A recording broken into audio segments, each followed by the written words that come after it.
The blinking Christmas lights draped across the window of Sarah Bennett's cramped apartment in Fayetteville cast a soft, mocking glow. At 29, Sarah was no stranger to solitude. But tonight, the silence felt heavier than the gear she'd carried through desert patrols. Her phone buzzed on the coffee table, shattering the quiet. She reached for it, expecting a rare call from home, maybe her dad's gruff voice, or her mom's hesitant warmth. Instead, a single text from her father. John stared back at her. "Don't come home this Christmas. We think it's best you stay away this year." "No, how are you?" "No, we miss you." Just a cold, clinical dismissal, like a memo from a boss she'd never pleased. Sarah's chest tightened, the sting sharper than any shrapnel she'd dodged in Afghanistan. She was a soldier, trained to lock emotions in a vault. But this was a mortar round to the heart. She glanced at the duffel bag by the door, packed for a trip she'd planned for weeks. The airline ticket, booked with naive hope, sat on the counter. All of it now felt like a cruel joke. Sarah grew up in a house where love was a scarce resource, rationed out like water in a drought. John Bennett, a man carved from granite, spoke in criticism, not affection. "Don't screw this up," he'd said at her high school graduation, his eyes already on the car keys. No hug offered. Her mother, Linda, was a shadow, wringing her hands and whispering, "Just don't set him off." Her younger brother, Matt, learned early to align with their father, trading loyalty for peace. In that home, Sarah was an afterthought, a burden they tolerated but never embraced.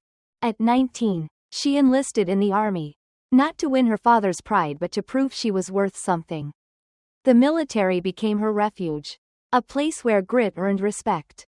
She climbed to staff sergeant, sent money home when the roof leaked or the car broke down, and called on every birthday. But her family never asked about the scars behind the checks, physical or otherwise. An emoji was their usual reply, if she got one at all. Yet every Christmas, Sarah returned, chasing a fantasy where her seat at the table felt earned, not obligatory. This year was supposed to be different. Freshly discharged after a decade of service, Sarah had a modest pension, a tired heart, and a dream of home. She pictured baking pies with her mom, hearing Matt's latest job stories, maybe even getting a nod from her dad. Instead, that text, she stared at it, the words searing into her. Then, with a steady hand, she typed one word back, "Fine." Not the fine of someone begging for a second chance. This was the fine of a door slamming shut, a vow to never let them wound her again. Sarah closed her laptop, deleted the airline ticket, and poured a glass of Merlot. She raised it to the empty room. "To family," she said, her voice sharp with irony. But as the wine warmed her throat, a memory sparked. 5 years ago, during a brief leave, John had asked her to co-sign a second mortgage for the family home. Just a formality, he'd called it, his tone dismissive. She was 24, exhausted from a deployment, and desperate for his approval. She signed without reading, trusting him. Biggest mistake of her life, or maybe, she realized now, her greatest weapon. Unable to sleep, Sarah opened her old military email, scrolling through archived files to distract herself. There it was, the mortgage document, digitally signed, stamped, and witnessed. She clicked through, her eyes narrowing. The legalese was dense, but one clause leapt out. In the event of primary borrower default or voluntary transfer, the co-signer assumes controlling interest until loan maturity. Controlling interest. Sarah's pulse quickened. Because of John's shaky credit, she wasn't just a co-signer, she owned 51% of the house. The same house he'd just banned her from. She leaned back, stunned, while John was busy cutting her out of the family. He'd forgotten she held the keys to his pride and joy. The house on 17 Maple Drive, the one he bragged about at barbecues, was legally hers. The irony was almost poetic. Sarah's lips curled into a grim smile.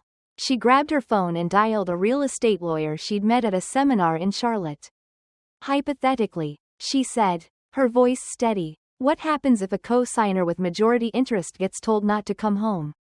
A pause, then a low chuckle. "They shouldn't have said that. If she wants, she can take control. Sarah hung up, her mind racing. She wasn't the girl who left home a decade ago, hungry for scraps of love. She was a soldier, forged in fire, and now she had leverage. The Christmas lights flickered, casting shadows that danced like plans taking shape. She poured another glass of wine, her resolve hardening. John thought he could erase her with a text. He was about to learn how dangerous a daughter could be when she stopped begging for a place at the table. The next morning, Sarah drafted a letter. Not a rant, but a blade, calm, precise, lethal, effective immediately. I, Sarah Bennett, will exercise my controlling interest as co-signer and legal majority owner of the property at 17 Maple Drive. All rights and responsibilities will be enacted through council. You will be contacted shortly. She mailed it certified, picturing her family opening it together, their faces draining of color. Then she booked a cabin in the Blue Ridge Mountains for Christmas.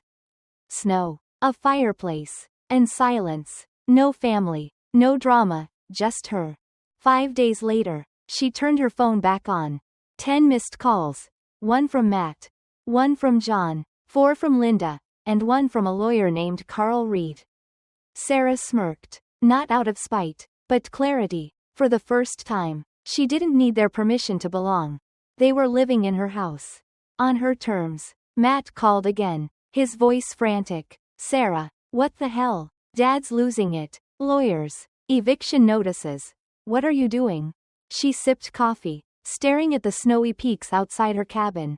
I'm enforcing my rights, she said coolly. Same way Dad enforced his choice to cut me out. You're gonna kick us out over a text? Matt sputtered. Sarah let the silence stretch. No, Matt, not yet. The yet hung like a warning shot. He tried to defend John. You know how he is, but Sarah cut him off. Yeah, I know. That's why I'm doing this. She hung up, her gaze steady. The lawyer called next, his casual tone laced with panic. Ms. Bennett, I'm sure this is a misunderstanding. Let's talk options. A buyout. Perhaps? Sarah interrupted. No misunderstanding. Mr. Reed, the contract's clear. I'm taking control. If John wants to negotiate, he calls me himself. Carl went quiet. He knew what she was doing. It wasn't just about the house. It was about forcing John to face her. To admit she mattered. Sarah hung up and looked around the cabin. No stockings, no carols, but peace. She'd earned it with blood and sweat. Through deployments and betrayals. John, Linda, Matt, they thought she'd crawl back. Loyal as ever. They didn't know she'd come home wearing armor they didn't understand. But then, a detail surfaced that turned her stomach. A property manager Sarah hired, a fellow vet, did a preliminary check and found 2 college kids living in the house, paying cash under the table.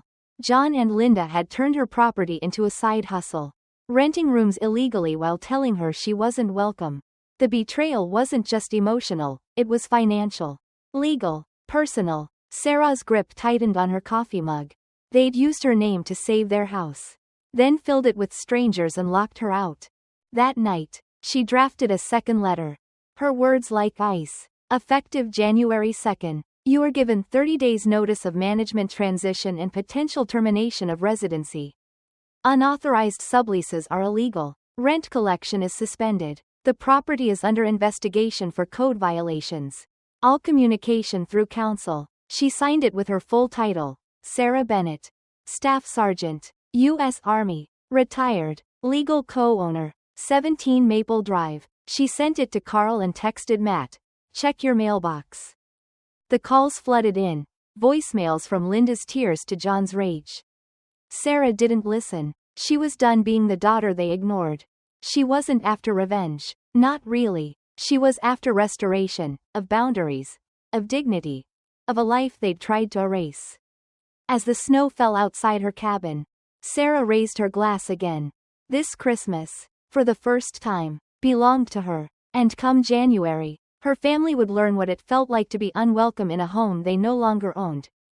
The snow fell in thick, silent flakes outside Sarah Bennett's rented cabin in the Blue Ridge Mountains.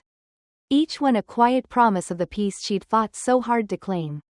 Inside, the fire crackled. casting a warm glow across the wooden walls. But Sarah's mind was elsewhere, back in Charlotte, where the house at 17 Maple Drive stood like a battlefield she was about to conquer. 5 days after her father's text had shattered her hopes of a family Christmas. Her phone lit up with 10 missed calls, 1 from her brother Matt, 1 from her father John, 4 from her mother Linda, and 1 from a lawyer named Carl Reed. She didn't answer. Instead, she sipped her coffee, staring at the snowy hills, and let the silence speak for her. She wasn't the daughter they could dismiss anymore.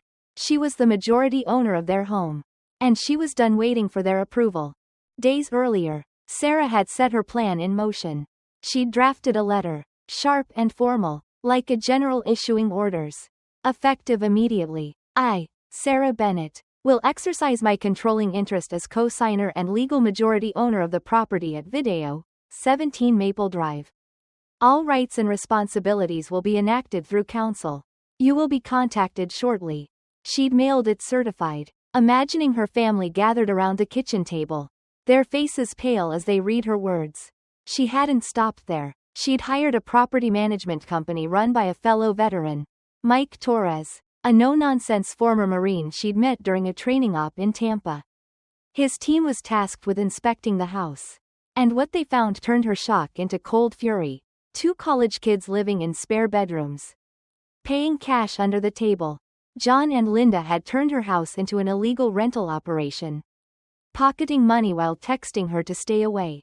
The betrayal wasn't just personal, it was a calculated insult. A violation of the very signature she'd given them in trust. Sarah's next move was surgical. She drafted a second letter, her words like a blade honed in combat. Effective January 2nd. You are given 30 days notice of management transition and potential termination of residency. Unauthorized subleases are illegal. Rent collection is suspended. The property is under investigation for code violations. All communication through counsel. She signed it with her full rank. Sarah Bennett. Staff Sergeant. U.S. Army. Retired. Legal co-owner. 17 Maple Drive. She sent it to Carl Reed and texted Matt 3 words. Check your mailbox. The calls came fast. Linda's sobs. John's rage. Matt's panic. But Sarah didn't pick up. She'd survived ambushes in Kandahar. She could handle their voicemails. Each unanswered call felt like a brick in the wall she was building. Not to keep them out, but to protect the woman she'd become. January 2nd arrived. The air biting and the sky heavy with snow. Sarah drove to 17 Maple Drive, her boots crunching on the icy driveway. She wasn't alone. Mike Torres stood beside her, clipboard in hand, his eyes scanning the property like a recon mission. A locksmith waited by the van, tools ready. Sarah wore her dark coat, her army dog tags glinting under her scarf, a reminder of the battles she'd won to get here. John opened the door, his face red, sweat beading despite the cold. Sarah, what the hell is this circus? He barked, his voice trembling with fury. She didn't flinch. This is a legal transition, she said, stepping past him into her house. As of today, I'm in control. Linda appeared at the base of the stairs, clutching a rosary she only pulled out for show, her eyes wide with fear. Matt slouched on the couch, pale and silent, avoiding her gaze. The air was thick with tension, the kind that precedes a storm. Sarah's voice was steady, cutting through the room. You have 30 days to sign a tenancy agreement under my terms or relocate. The illegal tenants have been notified, 10 days to vacate. Or I file for trespassing. Any interference, and I pursue criminal charges. John exploded. Relocate? This is our home. Sarah met his glare. No, Dad, it's my investment. You defaulted. I signed it over at 24 to save your credit. Now it's mine. The room went silent, the truth landing like a grenade. Linda's lips quivered. Where will we go? She whispered, tears spilling. Sarah held her mother's gaze, her voice soft but unyielding. I don't know, Mom. Maybe not home for Christmas. The words echoed John's text, and Linda broke into sobs. Matt stood, mumbling something like an apology. But Sarah raised a hand. I needed words 10 years ago. Now I need boundaries. The locksmith stepped forward, changing the front door code as Sarah walked out. the snow swallowing the sound of her boots. For the first time in years, she felt free, not like a daughter, but like a woman who'd survived. By January 31st, the house was empty. No note, no goodbye, just a hollow echo as Sarah stepped inside. She walked the rooms, her footsteps loud in the silence. In Matt's old room, she found a ski lift ticket from a trip she was never invited to. In the living room, a deep scratch marred the hardwood where a coffee table, bought with her first deployment check, once stood.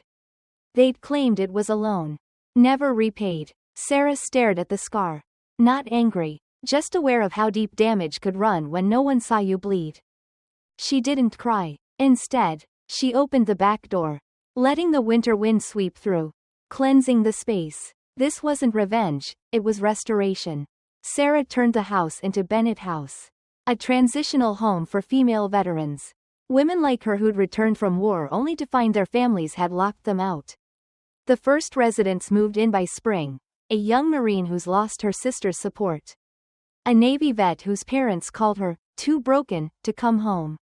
Sarah gave them beds, walls, a purpose. She gave them what she'd never had, a welcome.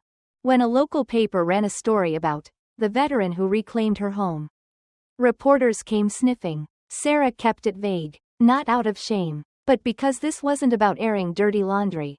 It was about healing. Every Christmas now, she lights a candle on the porch of Bennett House. Not for John, Linda, or Matt, but for the girl who once stood in the snow, unwanted, believing she had to earn love.